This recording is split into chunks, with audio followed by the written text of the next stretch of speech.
अस्सलाम वालेकुम फ्रेंड्स, कैसे आप सब लोग। उम्मीद करती हूँ आप लोग खैरियत से होंगे। आज मैं आपसे कहूँगी कि मेरी वीडियो ज़रूर देखिएगा, एंड तक देखिएगा, क्योंकि मैं आज एक बहुत ही ज़बरदस्त टॉपिक लेकर आपके सामने हाज़िर हुई हूँ।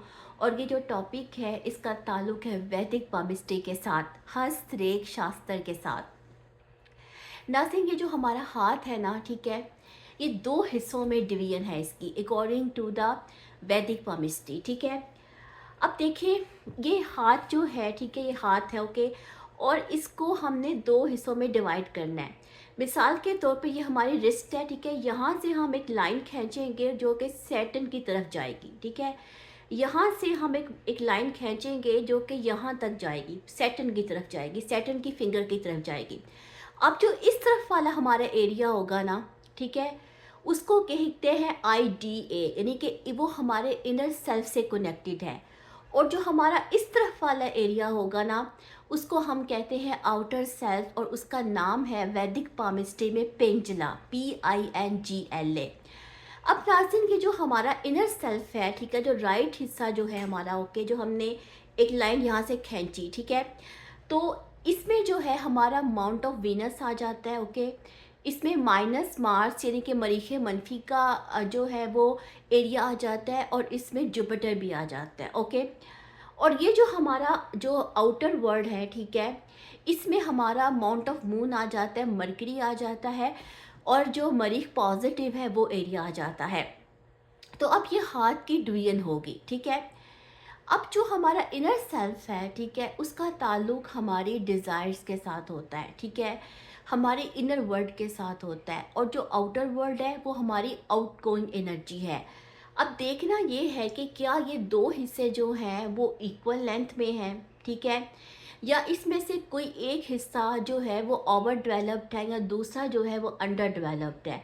ठीक है, उस हिसाब से जो है वो इंसान की जो वर्किंग है, उसके करैक्टर की वर्किंग जो है वो काम करेगी। दूसरी चीज़ ये है, चूँकि हमने इसकी बेस बनाई है, ठीक है, हमने रिस्ट से खींची है लाइन और सैटर्न की तरफ गई है। तो ये जो सैटर्न की फिंगर है ना, इसको स्पाइन कहते हैं, ठीक है, इसको स्पाइन ऑफ द पाम कहा जाता है। और ये हमारा जो है वो सेंट्रल एनर्जी है। वैदिक केमिस्ट्री की रूह से सैटर्न का ताल्लुक जो है वो ज्ञान के साथ है, ठीक है, और इसको एक काल्पनिक पाथ के साथ कनेक्ट किया जाता है। अब आप देखें कि ये जो मरीख का एरिया होता है, ठीक है, यानी कि ये मरीख मनफी और मरीख मस्बत, यहाँ पे एक लाइन ऐसे खींची जाती है, और यहाँ से एक मुसल्लस की शक्ल में एक पाथ बनाया जाता है, जिसको कहते हैं काल्पनिक पाथ, ठीक है। और इसकी जो लेंथ है उसको सैटर्न की जो फिंगर है उसके साथ जो है वो उसको मेजर किया जाता है, क्योंकि सैटर्न की जो फिंगर है वो हमारी ज्ञान के साथ कनेक्टेड है।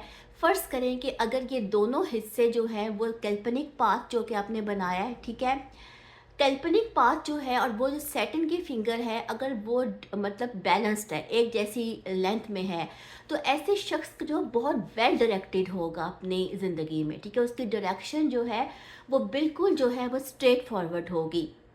लेकिन अगर सैटर्न की फिंगर जो है वो लेंथ में ज़्यादा है, और ये जो एरिया हमने यहाँ पे आ रहा है ये छोटा है, यानी कि लेंथ वाइज माउंट जो सैटर्न की फिंगर है उससे ये छोटा है, तो ऐसी सूरत में हाल में ऐसे शख्स का जो है वो नर्वस सिस्टम थोड़ा वीक हो सकता है। मैं आपको एक बात बताती हूँ नाज़रीन, कि ये जो है ना सेंटर, ये है राहु का एरिया, ठीक है। अब ये जो हमारा पाथ यहाँ पे बनता है ना, बेसिकली हमारे नर्वस सिस्टम से कनेक्टेड होता है, ओके।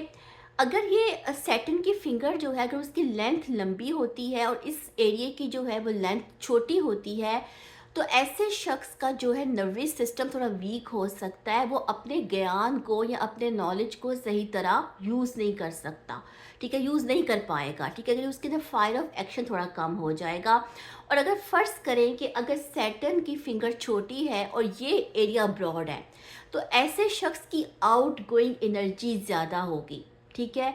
ऐसा शख्स प्लेयर सीकर होगा, लेकिन वो अपने ज्ञान के ऊपर कम तवज्जो करेगा, ठीक है, वो अपने ज्ञान की तरफ कम जाएगा। लेकिन अगर सैटर्न की फिगर लंबी होगी तो ऐसे लोगों के अंदर ज्ञान तो बहुत होता है, लेकिन वो अपने आप को ना मतलब थोड़ा सा वो साइलेंट होते हैं, इंट्रोवर्ट होते हैं, उस तरह से यूटिलाइज नहीं कर सकते। तो हमने इस एरिए को कहीं सेट अमाउंट ऑफ जो फिंगर ऑफ सैटर्न है उसको हमने इस पाथ के साथ, जो हमारा ये सेंट्रल पाथ है, इसके साथ हमने मैयर करना है। ठीक है, तो नाज़रीन ये मेरी एक वीडियो थी जो वैदिक palmistry से कनेक्टेड है।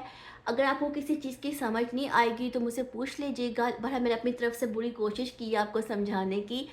तो उम्मीद करती हूँ कि आपको मेरी वीडियो पसंद आई होगी, फीडबैक दे दीजिएगा अपना। इंशाल्लाह किसी और टॉपिक के साथ आते हूँ, तब तक के लिए अल्लाह हाफ़िज़।